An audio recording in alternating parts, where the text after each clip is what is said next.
Hey, welcome back to my channel. If this is your first time, thank you so much for watching. This loaded potato soup is so good. You are not even going to believe how few ingredients it uses. So let's get cooking. First, I take my 6-quart Dutch oven, put that on the stove, add my sliced bacon, and saute that on medium heat until they're nice and crispy. You can use a regular stock pot too. It doesn't have to be a Dutch oven. It's not going in the oven, so you don't have to worry about that. After the bacon is nice and crispy, you'll want to remove that using a slotted spoon or some tongs. It's okay if you leave a couple of small pieces of bacon behind, but the most important part is that you're leaving the bacon grease in the pot. This is going to add a lot of flavor to the soup, so I highly recommend doing this and not making the bacon separately. So make sure this step is definitely done because it makes a huge difference.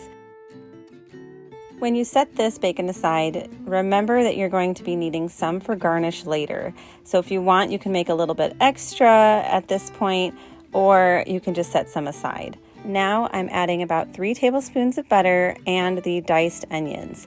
With this step, it's just important that you continue to stir continuously because with bacon grease and butter, there is some risk of burning the onions. So just keep a close eye on this and make sure you're stirring pretty frequently. And this takes about 4 to 5 minutes or so. So I just like to make sure that I'm kind of there with the pot while I'm doing this particular step. There's not a whole lot of actual standing by the pot during this recipe, but that part I recommend definitely stirring occasionally. Once you see that those onions are soft and translucent and almost like a caramelized color, that's when you're going to add the minced garlic. You're just going to saute this minced garlic for about 30 seconds to a minute until you can really smell that nice garlicky aroma. After that, add your flour, mix that until it's completely combined, and then let that saute for a few minutes just to cook out the flour flavor. Just a few minutes to get a little bit of that golden brown on the flour, stirring pretty frequently so you don't burn the flour as well. Now, if you're somebody that can't have flour for any reason, you can definitely use any other flour alternative or a cornstarch slurry at the end if that's something that you need to do to thicken it up. Or you could really just skip the flour if you really need to.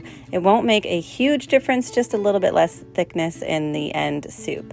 Now I am adding those diced potatoes. This time I'm using russet potatoes, but I've also used unpeeled gold potatoes and that worked really well too.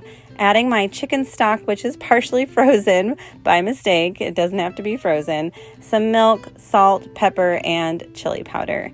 Then I'm just going to let this come to a boil and reduce the heat to about medium or low and let that boil until all of the potatoes are fork tender. I would say this takes 10 to 12 minutes.